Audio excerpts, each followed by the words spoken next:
हाँ जी साहब, तो कैसे हैं आप लोग।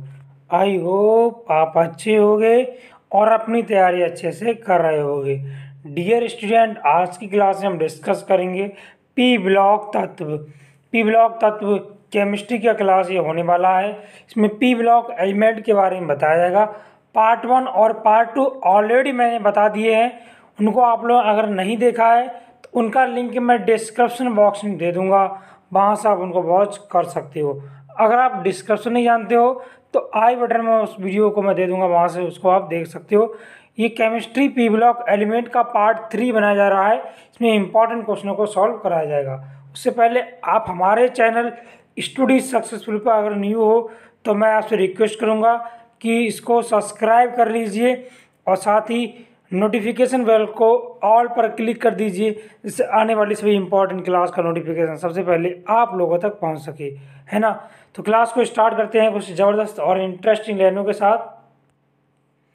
रख हौसला वह मंजर भी आएगा, रख हौसला वह मंजर भी आएगा, प्यासे के पास चलकर समुंदर भी आएगा। थक कर ना बैठ ए मंजिल के मुसाफिर, थक कर ना बैठ ए मंजिल के मुसाफिर, मंजिल भी मिलेगी और मिलने का मज़ा भी आएगा, है ना। इन इंटरेस्टिंग लाइनों के साथ क्लास को स्टार्ट करते हैं जी। तो आपको मैं रिक्वेस्ट करूंगा इसे सब्सक्राइब कर लीजिए, ठीक है साहब। क्लास को स्टार्ट करते हैं।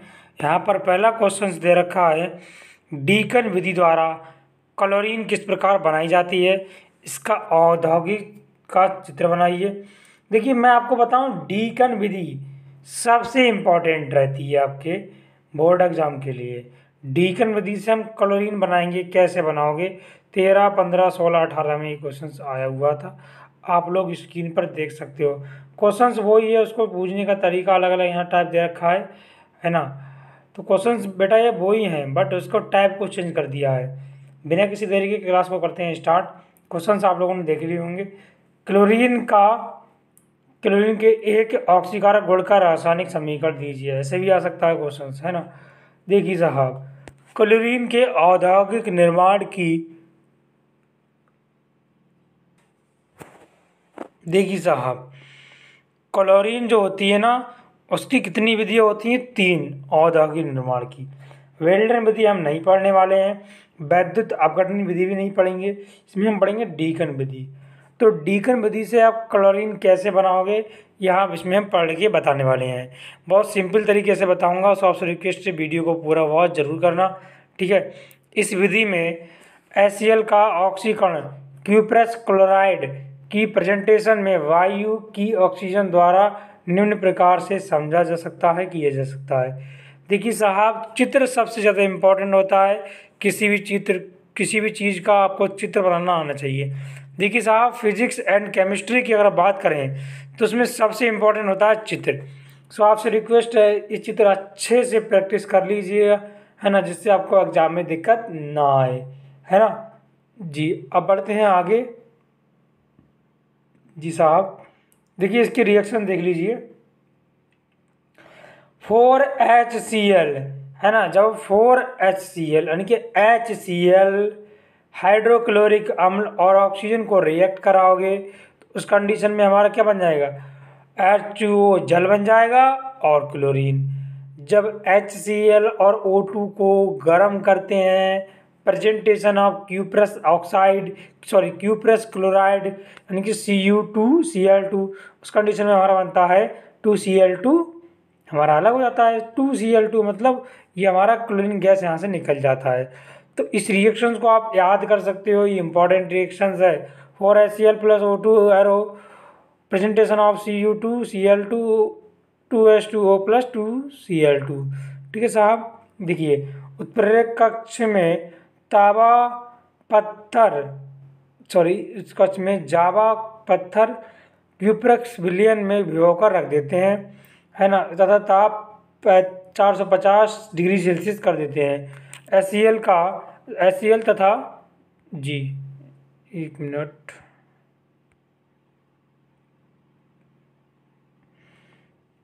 HCl तथा वायु का मिश्रण 4:1 के अनुपात में उत्प्रेरक में प्रवाहित किया जाता है तो क्लोरीन गैस बन जाती है। इस प्रकार से आप कह सकते हो कि इस प्रकार HCl N2O2 तथा जल वाष्प में मिले रहते हैं। इस मिश्रण को सक्रॉवर में प्रवाहित करके HCl हटा देते हैं। दूसरे कक्ष में प्रवाहित करने पर सांद्र H2SO4 वाष्प द्वारा पृथक कर लिया जाता है। इस प्रकार N2 नाइट्रोजन डाइऑक्साइड और O2 ऑक्सीजन डाइऑक्साइड ऑक्सीजन मिश्रित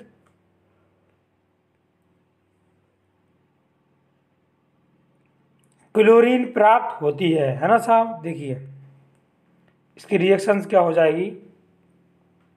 उत्प्रेरक निम्न प्रकार से होता है। देखिए 2CuCl2 plus O2 arrow 2Cu2OCl2 है ना, ये आपको उत्प्रेरक बन जाता है। ठीक है 2HCl प्लस Cu2OCl2 तो बनेगा 2CuCl2 और प्लस H2O है ना। अब देखिए 2CuCl2 ये हमारा रहा ऐसा, इसको आप गर्म करोगे तो क्या बन जाएगा Cu2Cl2 और प्लस Cl2 हमारा यहाँ से निकल जाता है। मतलब इस प्रकार से आप समझ सकते हो, इतनी कंडीशंस को यहाँ आप फॉलो करोगे तब समझ में आपके आ जाएगा। ठीक है साहब। इसके देखिए क्रिया क्या क्या होती हैं। पहला इसकी क्रिया है, ये सोडियम आर्सेनाइट को सोडियम आर्सेनेट में ऑक्सीकृत कर देता है। जैसे अगर हम बात करें तो Na3AsO3 plus H2O plus Cl2, तो इस प्रकार से हमारे पास बनकर आ जाएगा Na3AsO4 और प्लस 2HCl हमारे यहाँ से अलग हो जाएगा। क्लोरीन गर्म चूने के पानी के साथ कैल्शियम क्लोराइड और कैल्शियम क्लोरेट बनाती है। जिस प्रकार से आप यहाँ रिएक्शंस को देख पा रहे होगे जी। ये क्या है 6CaOH का ऑल्ट्राइज गर्म चूने का पानी दे रखा है, क्लोरीन के साथ रिएक्शन करेगा तो CaCl2 कैल्शियम क्लोराइड और कैल्शियम क्लोरेट बनता है। इसको बोलते हैं कैल्शियम क्लोरेट। CaClO3 का होल ट्वाइस कैल्शियम हो गया क्लोरेट और यहाँ से जल के अणु बाहर निकल जाते हैं।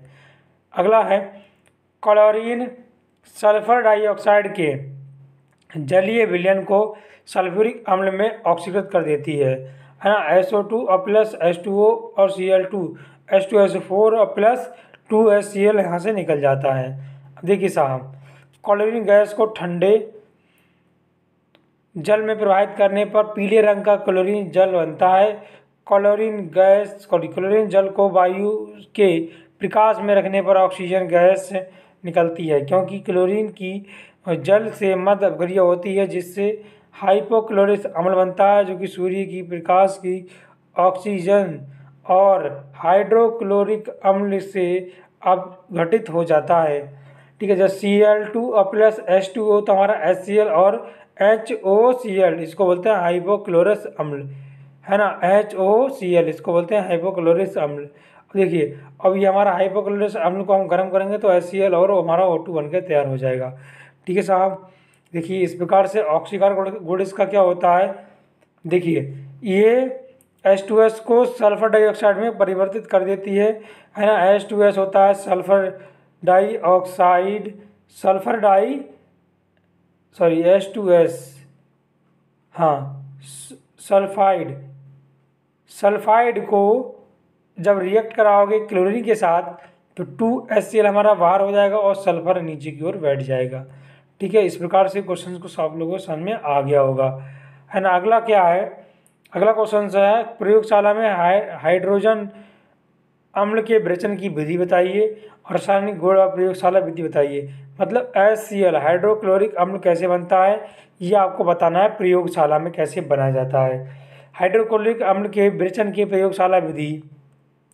प्रयोगशाला में हाइड्रोजन गैस सोडियम क्लोराइड नमक को सांद्र H2SO4 के साथ गर्म करके बनाया जाता है। मतलब कि कहने का जब NaCl और H2SO4 को गर्म करते हैं, गैस की प्रेजेंटेशन ऑफ गैस, जब सोडियम क्लोराइड और H2SO4 जब अम्ल और रबड़ की रिएक्शंस करते हैं है ना, NaCl और H2SO4 के साथ गर्म करके बनाई जाती है, तो हमारा NaHSO4 बनता है, सोडियम हाइड्रोजन सल्फेट बन जाता है और HCl हमारे यहाँ से अलग हो जाता है।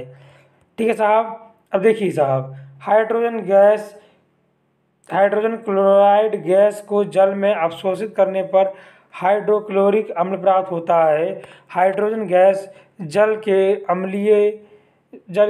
जलीय विलयन को हाइड्रोक्लोरिक अम्ल कहते हैं, है ना साहब। देखिए, हाइड्रोजन क्लोराइड गैस हाइड्रोजन अम्ल बनाने में प्रयुक्त किया जाता है। जैसे एग्जाम्पल की अगर हम बात करें, देखिए साहब, हाइड्रोजन गैस बनाने की विधि क्या होती है। एक गोल पेंदे के कुछ फ्लास्क में सोडियम क्लोराइड ठोस ले लेते हैं। ऐसे सिथेन फनल द्वारा सावधानी से सल्फ्यूरिक अम्ल फ्लास्क में डालकर, जिससे फ्लास्क का निचला सिरा अम्ल में डूब जाए, फ्लास्क को गर्म करो, है ना। गर्म करने के पश्चात क्या करेंगे, एक गैस बनती है और निकास नली से बाहर निकलने लगती है ना। वायु की गैस की ऊपरी मुखी की विस्थापन द्वारा एक गैस जार में एकत्र कर ली जाती है। ये रहा इसका चित्र। तो मैंने पहले आपसे बोला है कि चित्र सबसे इम्पोर्टेंट होते हैं, चित्र आपको अच्छे से बनाना है। ठीक है साहब। देखिए, सूक्ष्म HCl गैस द्वारा प्राप्त करने के लिए निकास नली को सांद्र H2SO4 की बोतल में जोड़कर एक HCl गैस सांद्र H2SO4 में प्रवाहित सूक्ष्म हो जाती है। H2SO4 युक्त बोतल में लगी दूसरी नली से निकल रही HCl गैस को अब जार में एकत्र कर लिया जाता है। देखिए साहब, जब आप उसे जार में एकत्र करोगे तो क्या हो जाएगा।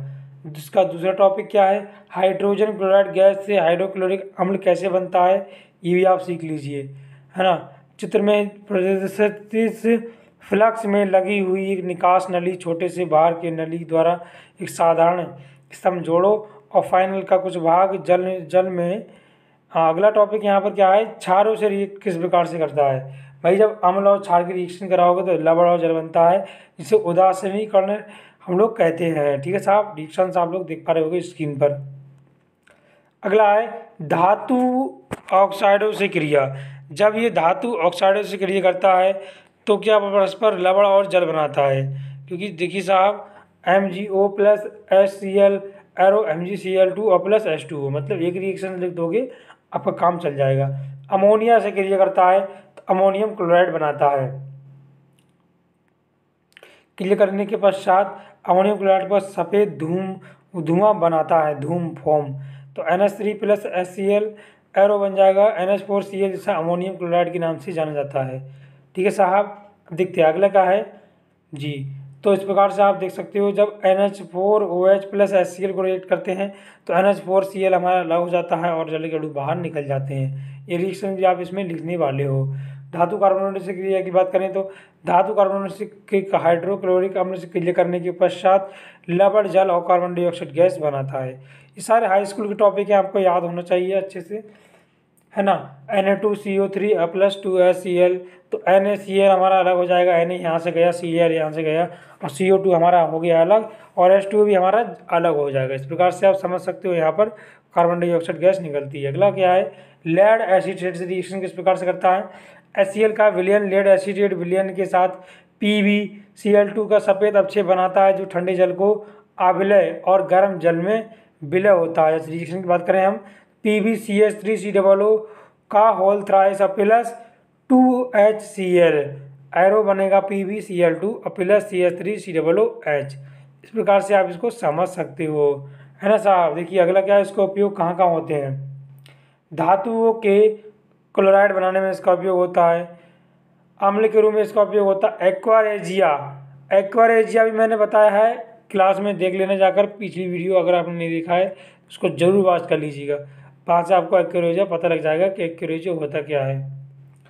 क्लोरीन की गैस बनाने में रंगाई चमड़े और अन्य उद्योगों में इसका उपयोग किया जाता है। ठीक है साहब।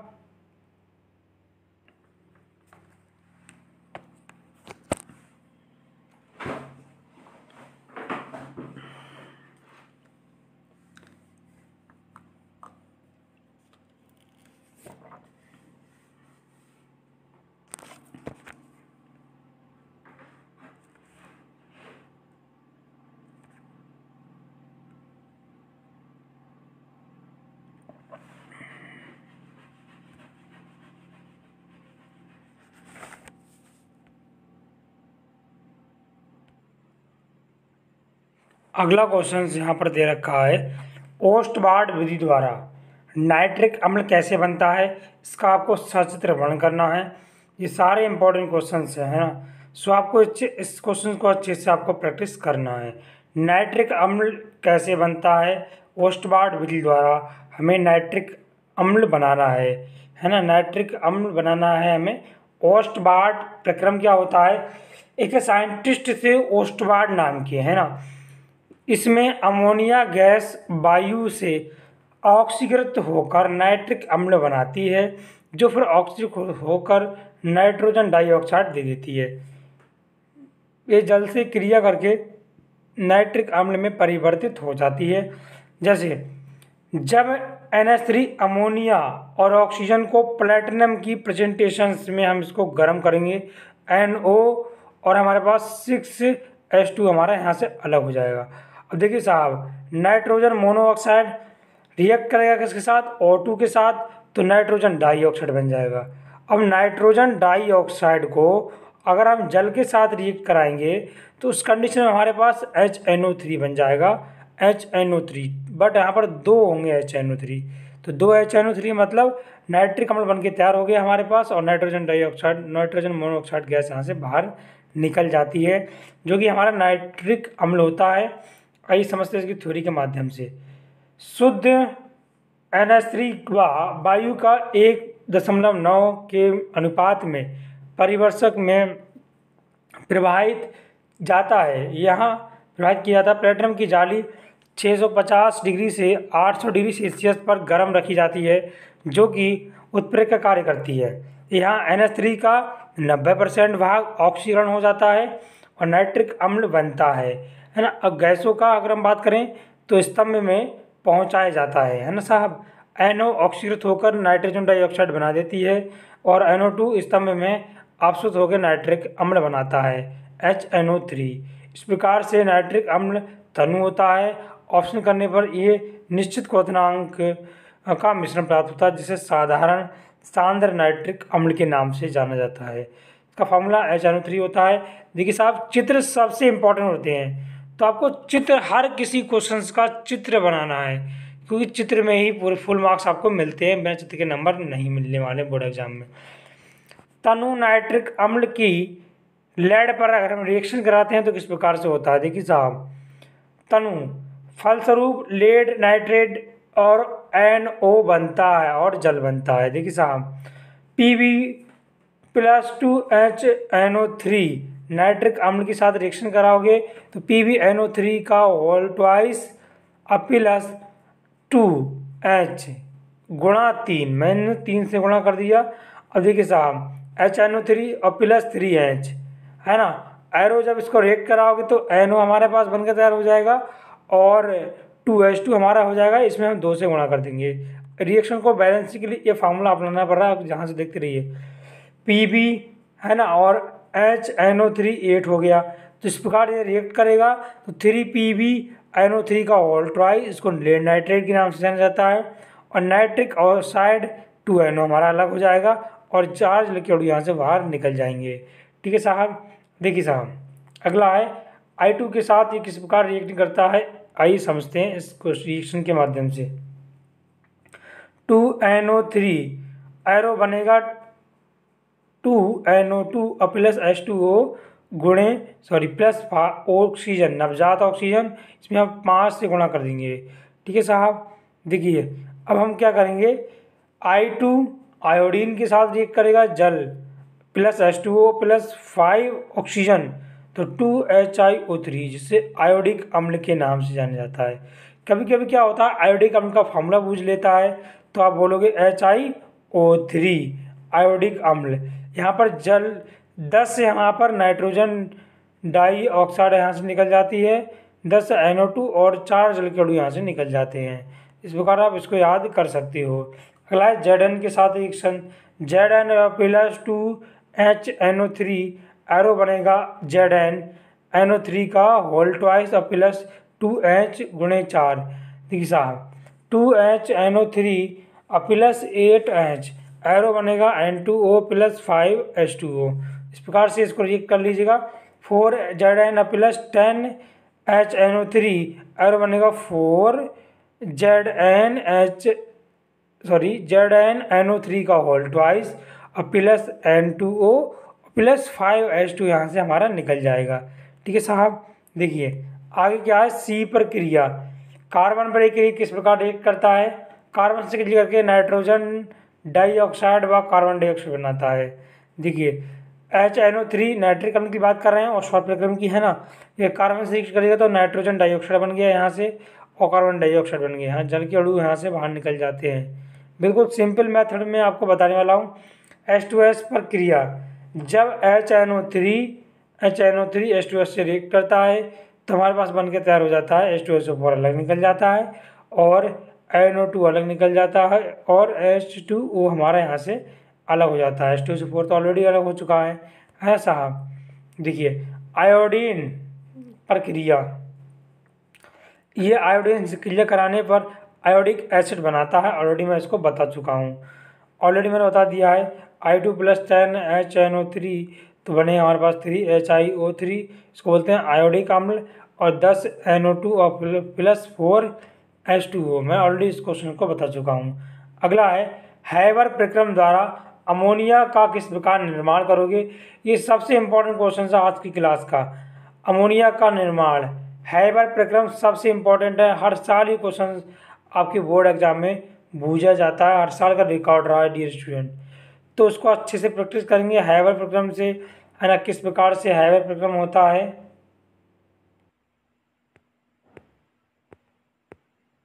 तो ये किस प्रकार से होता है, देखिए साहब, 1 मोल N2 और 3 मोल H2 परस्पर क्रिया करके 2 मोल अमोनिया बनाते हैं। इसे अभिक्रिया में Fe उत्प्रेरक और MO वर्धक का कार्य करता है। तो उत्प्रेरक वर्धक क्या होता है, इसमें Fe प्लस MO, Fe इसको बोलते हैं अपॉन, MO उसको बोलते हैं मॉन्डुलम, इसको बोलते हैं फेरस, है ना, मॉन्डुलम फेरस। MO का मतलब यहाँ मॉन्डुलम है। ठीक है साहब। ये रिएक्शंस आपको याद करना है। जब N2 और प्लस 3H2 रिएक्ट करेगा, presentation of reversible presentation of Fe plus MO, तो हमारे पास 2HNO3 बन जाएगा, सॉरी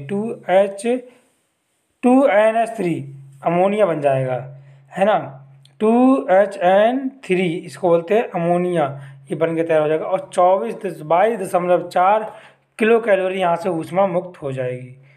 देखिए साहब, उत्क्रमणीय है इसीलिए अमोनिया को बराबर क्रिया से हटाने के लिए अमोनिया गैस अधिक बनेगी। इस प्रकार अभिक्रिया में लोहे का बारीक चूर्ण उत्प्रेरक तथा मॉन्डिलियम उत्प्रेरक वर्धक की सूक्ष्म प्रयुक्त होती है, जिससे गैस का मिश्रण शुद्ध होना तय रहता है। अगर हम बात करें, देखिए साहब, इसकी विधि, जिससे उत्प्रेरक विषाक्त ना हो। सुविधि क्या है, शुद्ध N2 व H2 को 1.3 के अनुपात में मिलाकर 200 वायुमंडलीय दाब पर तप्त लोहे के बारीक चूर्ण को, जिसमें मॉन्डिलियम यानी कि उत्प्रेरक वर्धक मिला हो, 500 डिग्री सेल्सियस ताप पर गर्म करते हैं। इस विधि में 10 से 15% अमोनिया बनती है, जिसे सन्नित्र में प्रवाहित करते हैं। सन्नित्र में प्रवाहित करते ही क्या होता है, जिससे N2 व H2 के संयोजन द्वारा NH3 का निर्माण हो जाता है और लगातार उत्पाद उसका होता रहता है। ठीक है साहब। ठीक है, आगे बढ़ते हैं। अगला क्या है, यहाँ पर ये चित्र दे रखा है, तो आपसे रिक्वेस्ट है चित्र को अच्छे से प्रैक्टिस कर लीजिएगा। हैबर विधि द्वारा अमोनिया का निर्माण है, हम आपको बता रहे हैं। ठीक है साहब। देखिए इसका रासायनिक गुण क्या है, सिल्वर क्लोराइड के साथ क्रिया, जब AgCl के सफ़ेद अपक्षेप NH3 के अधिक में घुलकर डाईअमीन सिल्वर का निर्माण करता है। AgCl होता है सिल्वर क्लोराइड और एक करेगा किसके साथ, अमोनिया के साथ,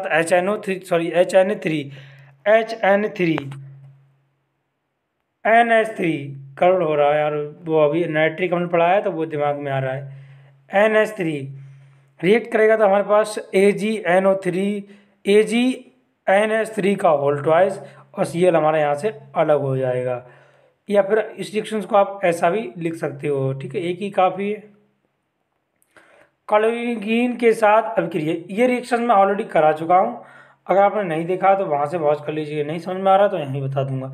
जब क्लोरीन की मात्रा अधिक हो, सॉरी अमोनिया की अधिकता हो और क्लोरीन की मात्रा कम हो, तो उस कंडीशन में NH4 और Cl बन जाता है और नाइट्रोजन गैस बाहर निकल जाती है। और एक कंडीशन ऐसी आती है क्लोरीन गैस हम वहाँ पर ज़्यादा कर दें और अमोनिया को कैसे कर दें, कम कर दें, तो नाइट्रोजन टेट्राक्लोराइड बनता है, NCl बन जाता है, NCl3, जो बहुत ही विषैला पदार्थ होता है। इंपॉर्टेंट क्वेश्चन है बोर्ड एग्जाम की दृष्टि से, अच्छे से इसको प्रैक्टिस कर लीजिएगा, ठीक है साहब। अगला है कॉपर ऑक्साइड से रिएक्शन से किस प्रकार से करता है, ये भी आप सीख लीजिएगा। कॉपर ऑक्साइड से अमोनिया गैस रक्त ताप में अपचयन कर देती है। देखिए साहब, CuO+2NH3 रक्त ताप पर ये गर्म करेंगे तो कॉपर यहाँ से अलग हो जाएगा और N2 हमारा यहाँ से अलग हो जाएगा और यहाँ से जल के अणु बाहर निकल जाएंगे, ठीक है। इसका उपयोग कहाँ होता है, इसका उपयोग प्रयोगशाला के अभिकर्मक के रूप में होता है और बर्फ खानों के प्रशीतक के रूप में, प्रशीतक जानते हो, प्रशीतक बोलते हैं फ्रिज, और कृत्रिम रेशम बनाने में इसका उपयोग होता है, ठीक है साहब। अब बढ़ते हैं आगे। अगला क्वेश्चन क्या है यहाँ पर, नाइट्रिक अम्ल के औद्योगिक निर्माण को की वर्क लाइट आर्कलेव विधि का समीकरण दीजिए। देखिए कभी कभी ऑस्टबार्ट प्रक्रम पूछ लेता है, कभी कभी वर्क लैंड आर्क विधि भी पूछ लेता है, ये इंपॉर्टेंट क्वेश्चन है, ठीक है साहब। 19 में भी ऐसा क्वेश्चन आया हुआ था। वर्कलैंड आई की आर्क विधि भी इसको बोला जाता है। ये नाइट्रिक अम्ल के निर्माण की सबसे पुरानी विधि है। इस विधि को विद्युत आर्क विधि के नाम से भी ये कहते हैं, ये जाना जाता है, जैसा आप बोलो। इस विधि में वायु की नाइट्रोजन गैस, नाइट्रोजन और ऑक्सीजन का उपयोग करके नाइट्रिक अम्ल बनाया जाता है। वायु को एक ब्लोअर की सहायता से विद्युत भट्टी, जिसका तापमान लगभग 35 डिग्री सेल्सियस होता है, में प्रवाहित किया जाता है, जिससे वायु की प्रेजेंटेशन में ऑक्सीजन और नाइट्रोजन संयोग करके नाइट्रिक ऑक्साइड बना देती है, NO बना देती है। देखिए साहब, इसका चित्र आप लोगों को अच्छे से प्रैक्टिस कर लेना है। देखिए ये चित्र मैं दिखा दे रहा हूँ, ठीक है। वर्कलैंड का कभी कभी आ जाता है ये को पेपर में। जब N2O+O2 रिएक्ट करेगा रेबल सिंबल, तो हमारे पास बनकर तैयार आ जाएगा नाइट्रिक ऑक्साइड 2NO बन जाएगा और माइनस का 43.2 यहाँ पर ऊर्जा मुक्त हो जाएगी। ये अपक्रिया उत्क्रमणीय और उसमें छोटी अपक्रिया होती है, इसे परंतु इसके आयतन में कोई परिवर्तन नहीं होता है। जितना ये लासार्ते-लिए का नियम के अनुसार, लासार्ते-लिए का नियम एक क्लास 12th में इसे हटा दिया गया है, अभी कक्षा 11 में कर दिया गया है। क्लास 11th में आप लोगों ने ये पढ़ा होगा, ठीक है साहब। देखिए उच्च ताप पर अधिक नाइट्रोजन ऑक्साइड गैस ऑक्साइड बनाएगी। अब देखिए विधि की अगर हम बात करें तो इस विधि में CO2 तथा जलवाष्प रहित वायु को एक विद्युत आर्क भट्टी में 3500 डिग्री सेल्सियस पर प्रवाहित करने पर नाइट्रिक ऑक्साइड गैस तथा शेष वायु को ठंडा करने पर एक ऑक्सीकारक कक्ष में प्रवाहित किया जाता है, जहां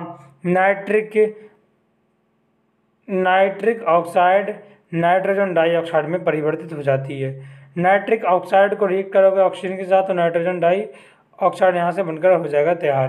बिल्कुल सिंपल सा क्वेश्चन है।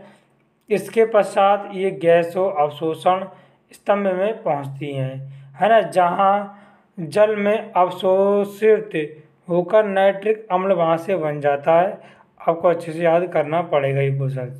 टिन के साथ रिएक्शन कैसे करता है, ऐसा होता है टिन धातु रिएक्ट करेगा HNO3 नाइट्रिक अम्ल रिएक्ट करता है तो 4NO2 बन जाता है, नाइट्रोजन डाइऑक्साइड बन जाता है और H2 यहाँ से हमारा अलग हो जाता है और यहाँ से H2HNO3 इससे बोलते हैं स्टैनिक अम्ल। स्टैनिक अम्ल यहाँ से हमारा अलग हो जाता है, ठीक है साहब जी। अगला है यहाँ पर आयोडीन के साथ अभिक्रिया। देखिए जब भी ये आयोडीन के साथ अभिक्रिया करता है, आयोडीन के साथ जब भी ये रिएक्ट करता है तो यहाँ पर आयोडिक अम्ल बन जाता है। ये मैंने ऑलरेडी क्लास में बता दिया है। अगर आप मेरे साथ वीडियो वॉच कर रहे हो तो आपको ये क्वेश्चन याद हो गया होगा। तो यहाँ से I2 आयोडीन +10HNO3